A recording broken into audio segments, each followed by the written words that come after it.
J'espère que vous allez bien, j'espère que vous vous portez bien. Rappelez-vous, le 7 mai dernier, le 7 mai 2025, nous avons été stupéfaits et étonnés d'apprendre que l'Algérie a lancé 2 mandats d'arrêt internationaux contre l'écrivain franco-algérien Kamel Daoud.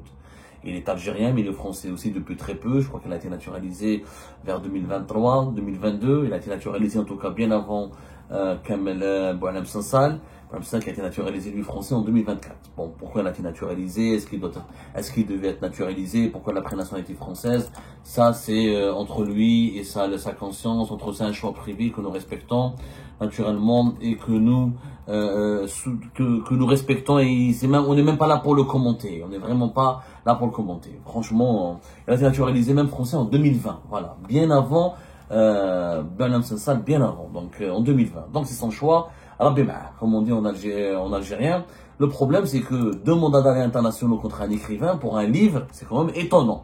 Et nous avons été extrêmement étonnés. Son avocate Jacqueline Lafont avait réagi, les autorités françaises avaient réagi, elle avait confirmé effectivement que Jacqueline Lafont, dans plusieurs déclarations aux médias français, elle avait confirmé que son client, Kamel Daoud, l'écrivain, fait l'objet de 2 mandats d'arrêt internationaux lancés par les autorités judiciaires algériennes. Un premier mandat a été lancé au mois de mars et un deuxième mandat, il a été lancé au début du mois de mai. Alors, l'Algérie, le problème, c'est qu'elle ne s'est pas contentée de lancer des mandats d'arrêt pour demander aux autorités françaises d'une collaboration dans le dossier de Kamel Daoud. Elle a même essayé de contraindre Interpol, ou de convaincre et de contraindre Interpol de lancer une notice rouge, ou d'émettre plutôt une notice rouge, c'est-à-dire de valider. Une fois que les mandats d'arrêt internationaux sont validés, l'Interpol va lancer une notice rouge. C'est un document qui sera partagé dans les bases de données communes à toutes les organisations policières du monde. Interpol couvre plus d'une centaine de pays à travers le monde, afin de demander aux autorités du monde entier de procéder à la recherche et à l'arrestation de l'individu qui fait l'objet d'une notice rouge. En clair, Kamel Daoud, s'il avait fait l'objet d'une notice rouge, en voyageant à l'étranger hors du territoire français, il aurait pu être arrêté et on aurait pu procéder à son arrestation pour éventuellement l'extrader vers l'Algérie, si le pays dans lequel il avait été arrêté accepte de l'extrader vers l'Algérie. En quelque sorte, une notice rouge signifie que la personne qui est recherchée est un criminel dangereux qui doit être arrêté en urgence et soumis à un contrôle de la justice pour les besoins d'une éventuelle opération d'extradition dans le pays qu'il accuse pour de graves infractions ou de graves crimes pour lesquels il doit être emprisonné et jugé. Voilà, grosso modo, la procédure. Et nous avons pu confirmer au cours de nos investigations une information qui a été révélée hier par le journaliste franco-algérien Mohamed Sefaoui. Interpol a refusé à 2 reprises de valider les mandats d'arrêt internationaux et d'émettre une notice rouge contre Kamel Daoud. L'organisation internationale Interpol a refusé catégoriquement, encore une fois, de valider les mandats d'arrêt internationaux lancés par les autorités judiciaires et sécuritaires algériennes et d'émettre une notice rouge contre Kamel Daoud. Donc, Interpol, qui regroupe pratiquement 195 pays, elle n'a pas accès, 196 pays membres. C'est la plus grande organisation policière au monde. C'est des polices de 196 pays qui sont membres. Ils ont des bases de données communes. Et quand une personne est recherchée parmi ces 196 pays, cette personne, grâce au dispositif de la notice rouge, il est classé comme personne recherchée et contre lequel il faut arrêter, interpeller dans 196 pays. Donc, une notice rouge, c'est assez grave. L'objectif d'Interpol est de lutter contre la criminalité internationale. Ce n'est pas une organisation politique. Justement, selon nos investigations, et ça a été dit par Mohamed Sefaoui dans son article, et nous avons été en mesure de le confirmer, l'Interpol a évoqué l'article 3 de ses statuts pour refuser les demandes algériennes. L'Algérie a fait 2 demandes, à deux reprises, au mois de mars et au mois de mai. Et même quand l'Interpol a refusé, au cours de ce mois de mai, il y a de cela une semaine plus exactement, Interpol a refusé la demande algérienne. Donc elle n'a pas voulu inscrire Kamel Daoud sur la base des personnes recherchées pour des crimes qui doivent être interpellés et arrêtés dans les 196 pays membres d'Interpol. Donc elle a refusé d'émettre une notice rouge contre Kamel Daoud en estimant que le dossier qui a été communiqué par les autorités algériennes est un dossier basé sur des arguments politiques et qui n'entre pas dans les champs d'action et dans le champ des compétences d'Interpol. L'Algérie a fait un recours par le biais de son bureau central national d'Interpol. Il faut savoir que dans tous les pays membres d'Interpol, il y a un bureau national central qui est dirigé par un représentant d'Interpol qui vit dans ce pays-là et qui est chargé de la coopération et des activités de coopération et de collaboration avec les autorités policières et les autorités judiciaires de ce pays-là. Donc dans chaque pays au monde, il y a un bureau Interpol. Voilà. Dans les 196 pays, il y a un bureau d'Interpol. Le bureau d'Interpol d'Algérie, c'est lui qui a fait un recours, qui a demandé un recours pour demander que Interpol révise sa décision et qu'elle accepte, comment dirais-je, qu'elle accepte d'inscrire cette fameuse notice rouge contre Kamel Daoud. Interpol a refusé la demande du recours. Je dis bien, elle a refusé la demande du recours et elle a expliqué, elle a toujours en maintenant ses arguments que c'est une affaire politique. Pourquoi? Parce qu'elle s'appuie sur l'article 3 de son statut. Que dit l'article 3 de l'organisation Interpol? Il dit que Interpol, elle s'interdit toute activité ou intervention dans des questions ou affaires présentant un caractère politique, militaire, religieux ou racial. L'intervention d'Interpol s'interdit toute intervention dans des questions, dans des affaires qui présentent un caractère politique, militaire, religieux ou racial. C'est rigoureusement interdit à Interpol de se mêler de ce genre d'affaires. Il faut savoir que Interpol refuse toutes les demandes des mandats d'arrêt internationaux qui sont basés sur des motivations politiques, religieuses, mais sexistes ou racistes.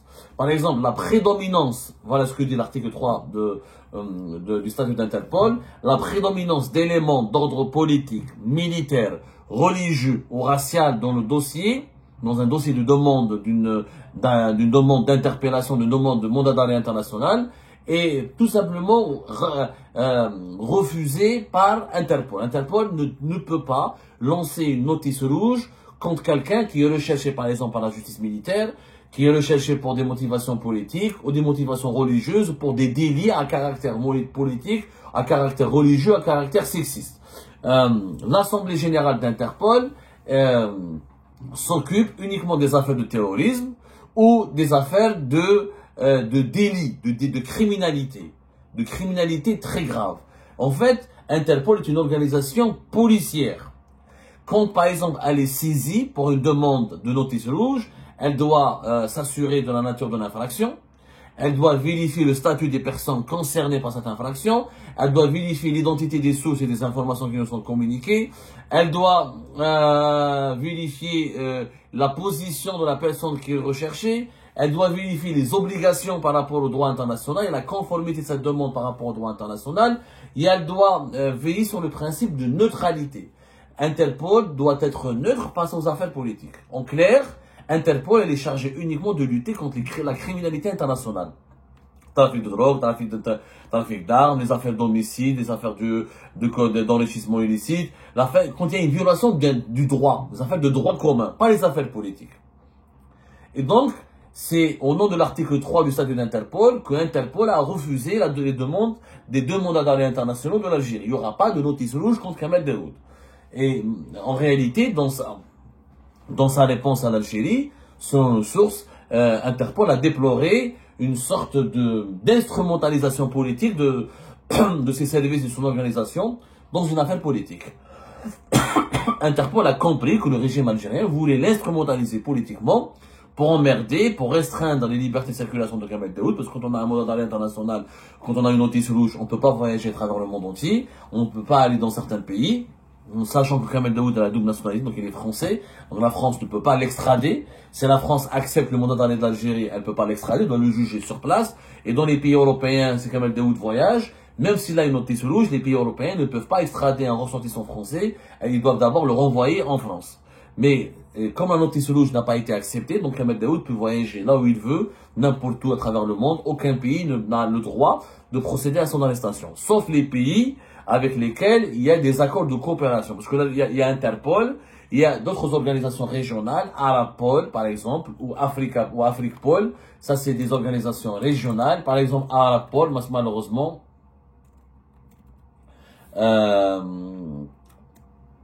Afripol, voilà, Arabpol ou Afripol sont beaucoup moins rigoureux, beaucoup moins professionnels que Interpol. Et certains pays africains, certains pays arabes qui sont des dictatures, par exemple, vous savez, les dictatures s'entendent entre eux. Par exemple, pour Arabpol ou la Afripol, surtout Arabpol, beaucoup plus pour Arabpol que pour Afripol. Il y a un gros problème. L'Algérie, quand elle envoie, par exemple, des mandats d'arrêt internationaux, elle peut les inscrire sur Arabpol, elle a son propre fichier des personnes recherchées dans les pays arabes, et malheureusement des personnalités politiques, comme les pays arabes sont dominés par des régimes dictatoriaux, corrompus et antidémocratiques, les personnalités politiques, les opposants, les journalistes indépendants, quand ils sont recherchés par des régimes dictatoriaux, on leur déconseille d'aller dans un autre pays arabe parce que Arabpol peut accepter les fiches ou les mandats de recherche ou les mandats d'arrêt qui sont lancés par les régimes dictatoriaux arabes, et les pays arabes collaborent entre eux. Par exemple, quand un opposant algérien est arrêté en Tunisie, la Tunisie peut le livrer à l'Algérie. Quand il est arrêté en Égypte, elle le livre à l'Algérie. L'Algérie livre un opposant égyptien à l'Égypte, et etc., etc. Malheureusement, Arabpol, c'est une organisation extrêmement politisée parce que les régimes arabes sont des régimes autocratiques, dictatoriaux. Ils sont pas démocratiques. Mais c'est pas le cas d'Interpol. Interpol, c'est 96 pays à travers le monde. C'est le droit international, c'est la primauté du droit international et la primauté du principe de la neutralité. On ne peut pas, Interpol ne doit pas accepter d'être instrumentalisé politiquement dans une affaire politique. D'ailleurs, la bêtise, l'incroyable, parce que ça c'est une humiliation, effectivement. Après, quand on critique le régime algérien, on dit, ah, vous êtes contre l'Algérie, vous êtes avec les ennemis de l'Algérie, mais regardez ce que fait le régime algérien. Comment on peut lancer 2 mandats d'arrêt internationaux contre un écrivain? Comment on peut saisir Interpol pour une affaire impliquant un écrivain? Kamel Daoud, il a 2 affaires à Oran, au niveau du tribunal, dans un tribunal basé à Oran. Une affaire de violation de secret médical et une affaire de violation des dispositions de la Charte nationale pour la réconciliation nationale, la Charte nationale pour la concorde civile. C'est des affaires politiques, ça. Ça ne nécessite pas de saisir Interpol. Ça n'a pas de sens. La concorde civile, la charte pour la paix, la réconciliation nationale, c'est une affaire politique. Kamel Daoud n'a pas tué, n'a pas violé. Il a écrit un livre. Une victime estime qu'elle est victime de son secret médical. Elle estime que son secret médical a été bafoué. Ok, c'est une affaire en justice. Et il est établi en France. Il a une adresse en France, Kamel Daoud. Elle a déposé plainte en France. Elle peut être jugée en France. Et voilà. Mais il n'y a pas nécessité de lancer un mandat d'arrêt international pour ça. Les mandats d'arrêt internationaux, c'est pour des crimes graves.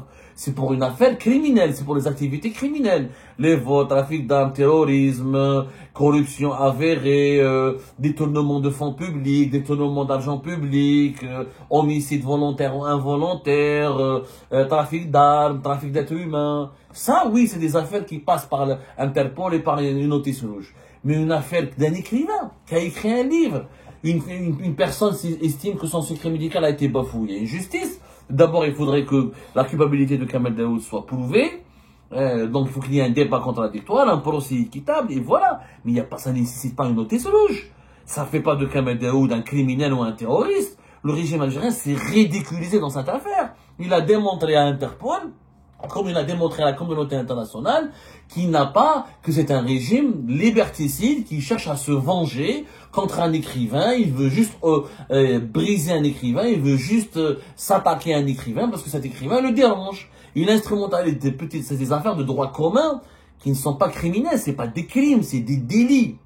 C'est des petits délits qui sont instrumentalisés politiquement pour essayer de saboter ou la carrière, ou de harceler juridiquement, ou de freiner, ou de mettre des freins aux libertés, ou droit, aux libertés, à certaines libertés de Kamel Daoud. C'est tout. C'est un procès, c'est une affaire politique. C'est une conspiration politique. c'est une cabale judiciaire sur des motivations politiques. C'est ce qui démontre encore une fois que ni la justice, ni les services de sécurité en Algérie sont indépendants et qu'on les implique dans des affaires politiques et politiciennes débiles. C'est pas un crime grave. Violer le secret médical, c'est pas un crime grave. Il y a des peines qui sont prononcées, etc.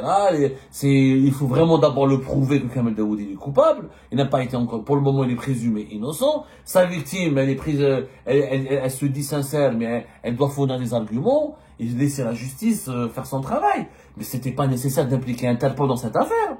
Je te crée l'Interpol. Pourquoi mêler Interpol dans une affaire d'un simple délit concernant un livre, une fiction littéraire qui parle des événements historiques dans un pays qui s'appelle l'Algérie, il y a de cela plus de 20 ans, au milieu des années 90. Mais pourquoi mêler Interpol à cette affaire? En réalité, on voulait faire peur à Kamel Daoud, on voulait le diaboliser, l'effrayer, et en fait, on voulait l'empêcher de voyager dans certains pays à travers le monde pour le réduire au silence.